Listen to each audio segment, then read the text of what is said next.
My parents bought our family home in May of 1979 in Calgary, Canada. We moved in right on my 4th birthday. They needed some work done in the yard, so they found a handyman who lived at the end of the block on the other side of the alley. It was pretty much perfect. He helped them do some landscaping and even built a rear fence for our house. He had 3 daughters at the time. The first I met was the middle daughter, who was the same age as I was. Her name was Michelle. We became friends quite quickly. Throughout the summer of 1979, Michelle and I used to ride our bikes around the block together, while our parents, who also became close friends, sat in the yard and shared a few cold ones. At the corner of the block, right across the alley from Michelle's house, was a small store. It had a mailbox out front near the sidewalk. It must have been August or so. Michelle and I were riding our bikes around the block as we always did, when I noticed a man standing in front of the corner store, right beside the mailbox. As we rode by, he would always hold out a package of wine gums candy. Both myself and Michelle had been told by our parents never to take candy from strangers, so I always just kept riding past the guy, Michelle still right behind me. Each and every time we went around that block, the man would still be there, always holding out his gums as we went by. About the 4th time of passing the man, I turned around, only to notice Michelle was no longer riding behind me. I was already halfway around the block, so I figured I would simply complete my lap and see if I could find her. When I got back to the corner store, at the mailbox where the man had been, I found Michelle eating those gums the man had been holding out. The man was now gone. I was extremely angry at Michelle for taking that candy. She knew she was not supposed to do that. She begged me not to tell her dad, for fear she would get in trouble. I really did want to tell my parents about this. It just didn't seem right. Still though, Michelle was one of my best friends, and I didn't want her to get in trouble. I didn't tell anyone, but I made sure to remember that man. He had a mesh neck ball cap on and wore amber aviator-style glasses, sandy curly hair poking out from under his hat, and he sported a real cheesy mustache too. I never saw the man after though. Fast forward to the late 1990s. I was in my late 20s. A few friends and I used to go hang out at the garage of this one girl we knew in a neighborhood just adjacent to where I grew up. Typical young adults, hanging out, having beers, maybe the odd reefer or two, you know the drill. One night though, our friend who lived there told us a story of a young girl found murdered in her garbage can right behind the garage we were in. Apparently it had happened in the early 80s. At first I chalked this up to a fib to scare us, or an urban legend being retold. I didn't really think much of it. She was completely serious though, and was really annoyed I didn't believe her. Another buddy of mine took some interest and started to look into it. The internet was pretty new at the time, but it was fairly easy to look up public records and news articles at least. Sure enough, my buddy found an article about a young girl who had been abducted on her way to kindergarten school in that area, January of 1980. Her name was Kimberly Thompson.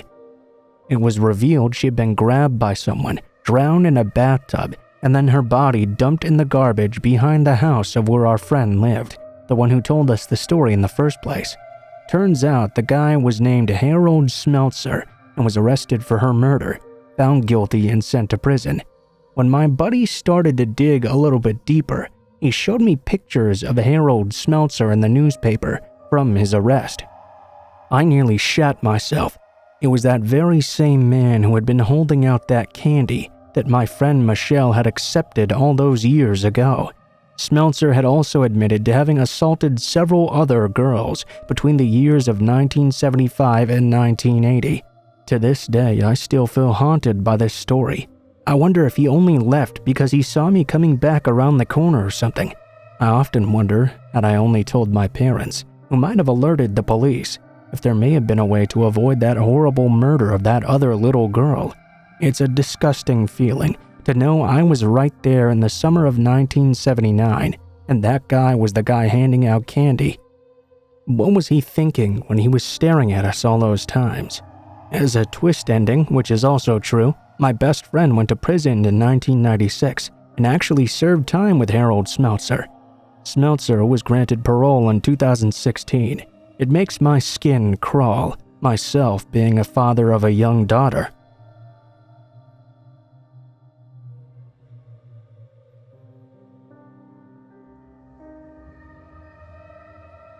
Before this story gets started, I need to give the listeners some backstory. I'm a 19-year-old male living in a small mountain town with my parents. I'm saving up a bit of money before I move out of state for college next year. I work at a resort whose main clientele is rich trust fund kids who want to escape to the mountains. It's a pretty decent paycheck, and I like the people I work with. The shifts are usually pretty long, so I'll be on my feet for at least 8 hours straight, around 2 p.m. to 10 p.m. Last week, we got our first real snowfall, a couple of inches. Nothing compared to the foot of snow we typically get farther up in the mountains. A couple of inches, though, is enough to make a bit of a barrier between the ground and the fresh snowfall. It was a cold day when I had shown up to work, and the weather forecast said it would be snowing for my entire shift. I help manage activities, so I figured I'd make the most of it and take my clients outside to build snowmen, have snowball fights, and do other sorts of fun things like that. By the end of the night, we had gotten maybe 2 more inches of snow. Walking back to my car was a nightmare. We can't park anywhere where customers valet their cars, so we have to hike up and over this hill on the property to get to our parking space. When I got to my car, I texted my mom and asked if she had managed to walk our dog before the snow had gotten too bad. She responded and said she and my father had done it a few hours ago. I started my drive of about 15 minutes back to the house. Considering the conditions, it turned into about 30 minutes of driving. When I got home, I pulled into the driveway. I was so tired and my feet were so sore, I just wanted to get through that door, open it, and fall asleep right away. As I walked around the passenger side of my car to grab my jacket, though, I felt the need to look toward the front door. As I did so, I saw footsteps leading up to it. The imprints in the snow weren't massive, but they were big enough for me to guess it must have been a man. I ran to the front door, almost slipping on a patch of ice. I slammed it open and asked my parents if anyone had knocked on their door. They said no. When I showed my dad the footprints in the snow, he said he hadn't heard anything that night. We checked the outside of the entire house and couldn't find any other footprints. The weirdest thing was, there wasn't any trail leading away from the door either. My best guess is this person walked back the exact way they had come to try and not leave any more footprints. I couldn't sleep that night. I couldn't shake the feeling that whoever had done this was still out there watching. The next morning when I woke up, I went to make myself some coffee. My family always hangs out in the kitchen during the morning, as we all like to make coffee and plan our day together. Because of this, it was weird when I didn't hear anything down there, and didn't see anybody in the house either. I finished making my coffee and bagel, and put on my shoes to take our dog for a walk. As soon as I stepped outside, I saw my mom and dad standing next to each other, looking down the driveway with concern. I asked what was wrong, only for my dad to point to a long series of footprints, this time from 2 distinct individuals. We were growing increasingly concerned. We walked across the street and looked at our neighbors' driveways just to check, but no prints on any of them. At that point, I didn't even want to go to work that day. I didn't want to leave my parents alone. My dad is 62, and my mom is 60. Not elderly by any means, but also not young enough to really be able to fight someone. My mom ultimately convinced me to go to work, but I made her promise to text me every hour, and I would head home right away if any more prints showed up. My shift went very slowly, mainly because I was anxious, waiting for my mom to text me with updates. She never saw any new prints that day. I went home that night and immediately went to sleep after not seeing any either. I woke up the next morning to see some pretty heavy snowfall. I checked my phone. My manager texted me and said I wouldn't have to come in that day because I wouldn't be needed for activities due to the conditions outside being near blizzard-like. I was the first one awake, so I decided to take our dog out before making coffee. That way, when I got back, I could tell my parents the good news about work. As soon as I stepped outside, though, my heart sank. Shoe prints. This time, much more. Ones that went all over the driveway, all over the front of the yard, multiple different sets everywhere. I followed the prints out of the driveway and out onto the street, but eventually lost them at an intersection. That was last week, and since then, we haven't seen any more shoe prints around our house. We have absolutely no idea who could be doing this. We asked one of our neighbors, who's a retired police officer, if this was something that warranted filing a report over. He told us they likely wouldn't do anything, seeing as there was no real crime committed other than trespassing. Unfortunately, that's where the story ends. For now, no idea who might be doing this, and no reasoning as to why they would pick our house, with dozens of others on the block. Every night I go to sleep terrified the next morning we'll see more new shoe prints. That whoever is doing this and watching us is just waiting for the opportune moment to strike.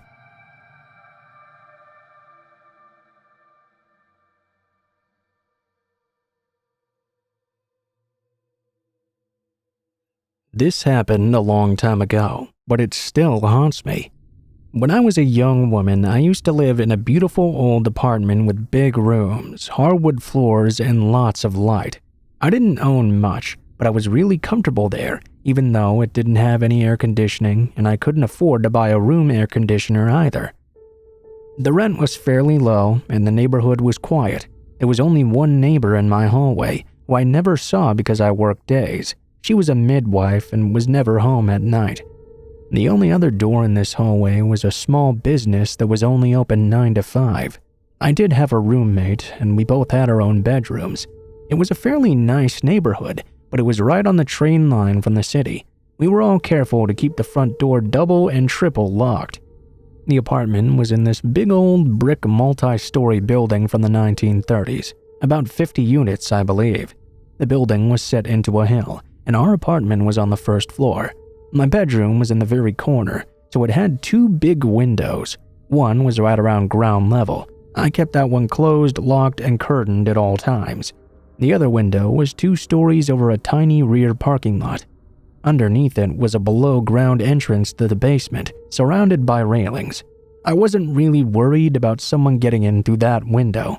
It was a very precarious climb up on the railing to reach it, and there was a box fan wedged in there too, with a block of wood set so the window couldn't be opened any further.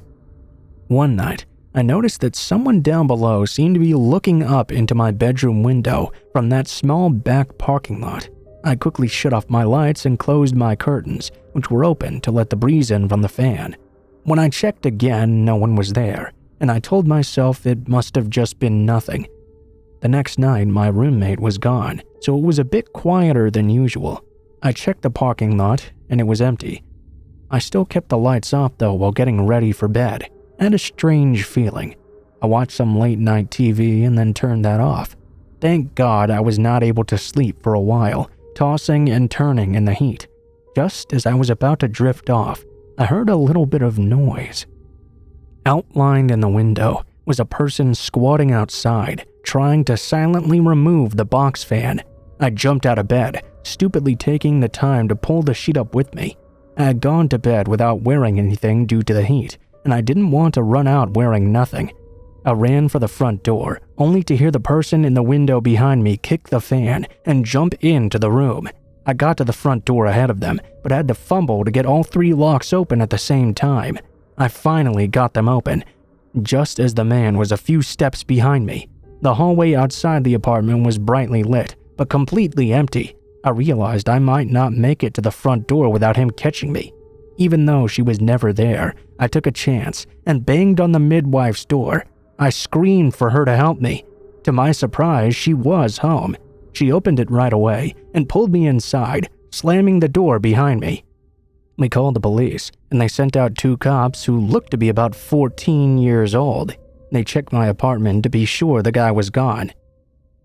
"Huh," said one of the cops, looking around at the sparse furniture and lack of electronics. "I don't think he was trying to rob you." "Yeah, thanks for that. Unfortunately, the landlord refused to break my lease, so I had to stay there for 2 more months. He did at least install a window air conditioner, which was nailed into the window frame. The next 60 days were spent jumping at every noise, not sleeping, and either couch surfing at friends' apartments or borrowing a dog from a friend who lived on the other side of the building. I did not sleep alone ever again in that apartment.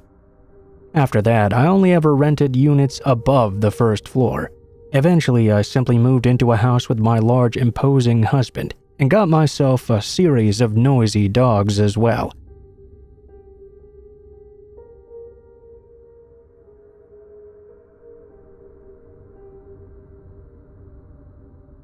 This just happened today. To preface this, I'm a 19-year-old female and currently a college student. I've had my fair share of creepy older men staring at me in my lifetime, despite the fact that I'm fairly average-looking, somewhat short, and a bit overweight. I do have natural red hair, which seems to be a real magnet for creeps for some reason. Because I'm very aware of all the dangers in this world, particularly the dangers young women have to worry about, I'm always very cautious.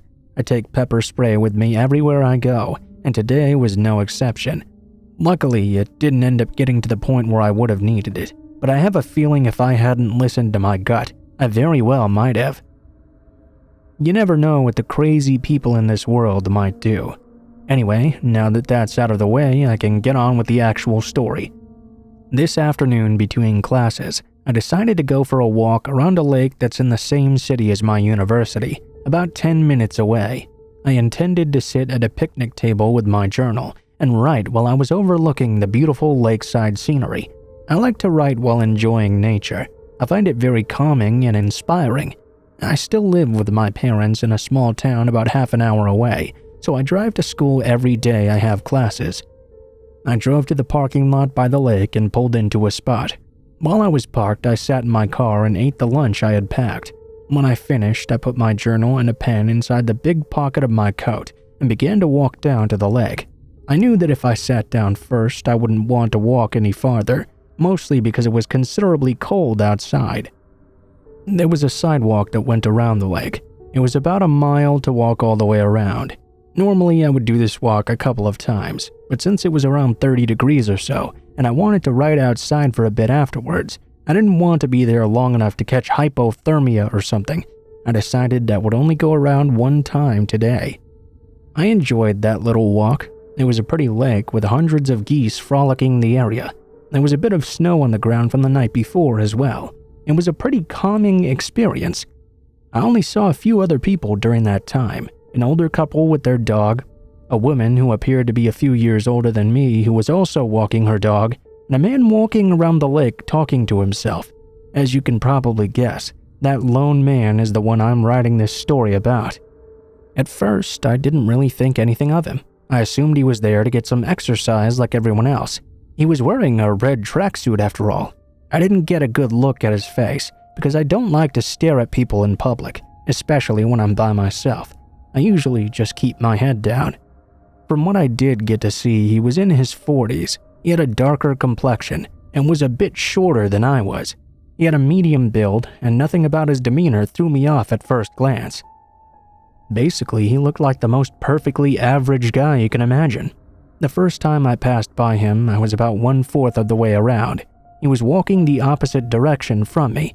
I could tell he was watching me when we were about 100 feet away from each other, but I didn't really pay him much mind. He put his head down as we got closer and passed each other by.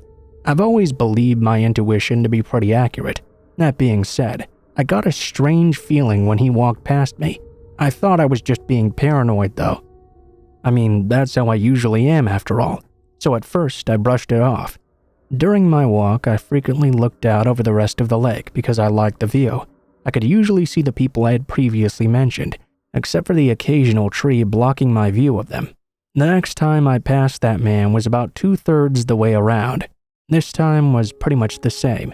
I could tell he was kind of watching me, and he looked a little bit longer this time.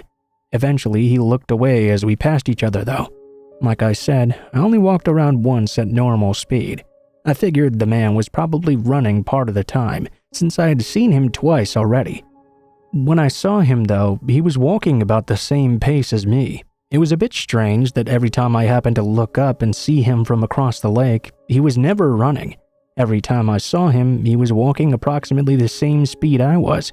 During the final third of my walk, we passed each other twice. I didn't understand how he could be going around the lake that fast when I'd never seen him jogging. I guess that's probably beside the point.